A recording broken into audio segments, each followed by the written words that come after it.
আমাদের প্রতিদ্বন্দ্বী একটা দল ইন্ডিয়ার কাছে মুসলেখা দিয়ে, ইন্ডিয়ার কাছে বাংলাদেশি স্বার্থ জলাঞ্জলি দিয়ে, সামনে ইন্ডিয়াকে সর্বক্ষেত্রে প্রাধান্য দিয়ে আর চুক্তিবদ্ধ হয়ে ভোটের ময়দানে এসেছে। তারা ভোটে যদি নির্বাচিত হয়, বাংলাদেশের মানুষের স্বার্থ, বাংলাদেশের মানুষের উন্নয়ন, আমাদের অধিকার তাদের কাছে কোনো গুরুত্ব পাবে না, কারণ তারা বিদেশি একটা শক্তির কাছে চুক্তিবদ্ধ। একইভাবে আরেকটা দল আমেরিকার কাছে চুক্তিবদ্ধ হয়ে আমেরিকাকে মুসলেখা দিয়ে ভোটের মাঠে এসেছে।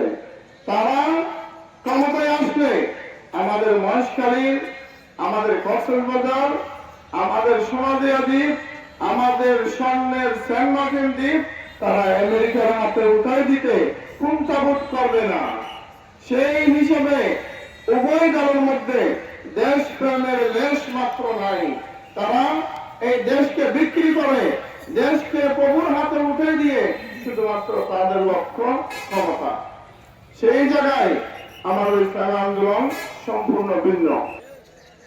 আজকে মহেশখালীর প্রেক্ষাপটে একটা নির্দিষ্ট পরিবার বিগত 25 বছর এই মহেশখালীর এমপির দায়িত্বে ছিল। একইভাবে আমাদের অতীতের সমস্ত এমপিরা আমাদের অত্র অঞ্চলের সাধারণ মানুষের অসুবিধাগুলো, সাধারণ মানুষের চাহিদাগুলো কখনো গুরুত্ব দেয় নাই।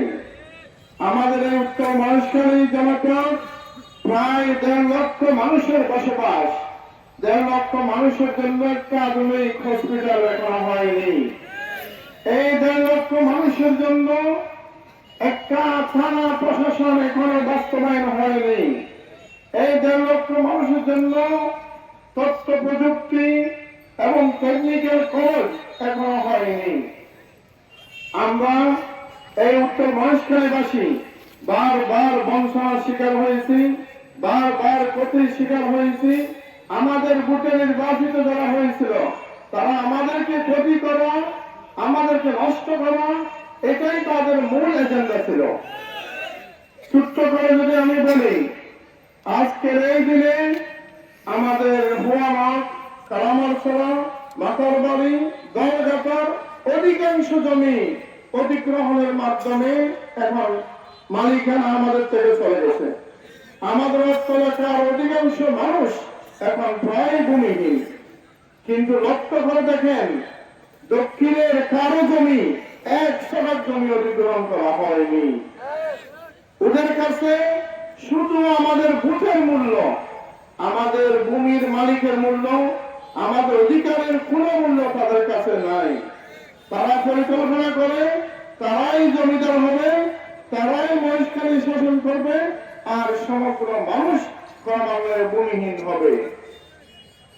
দ্বিতীয় কোয়েশ্চন, আমাদের এই মহেশখালীতে কালামারছড়া উচ্চ বিদ্যালয়, হোয়ানক উচ্চ বিদ্যালয়, আমাদের সাবলাপুর উচ্চ বিদ্যালয়, দলঘাটা উচ্চ বিদ্যালয়, মাতারবাড়ি উচ্চ বিদ্যালয়, একইভাবে আমাদের ইউনুসখালী উচ্চ বিদ্যালয়, সব উচ্চ বিদ্যালয়গুলো তাদের ছেলেদেরকে পড়ালেখার মাধ্যমে জাতি গঠন করে অত্র এলাকার অনেক উন্নয়নের ভূমিকা রাখছে।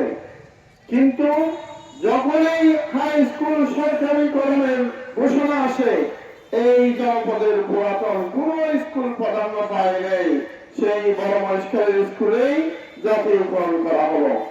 কেন ভাই? আমাদের এই অঞ্চলের কোন মানুষ, এই অঞ্চলের স্কুল, এই অঞ্চলের বাচ্চা মেয়েদের, ছেলে মেয়েদের চাহিদা কি কোনো গুরুত্ব নাই? একইভাবে যখন এই কলেজ সরকারিকরণের পরিকল্পনা আসে, তখন একইভাবে বড় মহেশখালী কলেজ সরকারিকরণ হবে, আমাদের মহানগর কলেজ হবে না। তারা স্পষ্টভাবে বৈষম্য করে আমাদেরকে দমিয়ে রাখতে চায়, আমাদের উন্নয়ন বাধাগ্রস্ত চায়, আমাদেরকে ভূমিহীন করতে চায়। অথচ যখনই ভোটের ময়দানে আসে, তখনই আমাদেরকে বাম চষা খালু বলে আমাদের ভোট নিয়ে বারবার ক্ষমতা গ্রহণ করতে চায়। আজকে মহেশখালীর প্রেক্ষাপটে একটা নির্দিষ্ট পরিবার বিগত 25 বছর এই মহেশখালীর এমপির দায়িত্বে ছিল।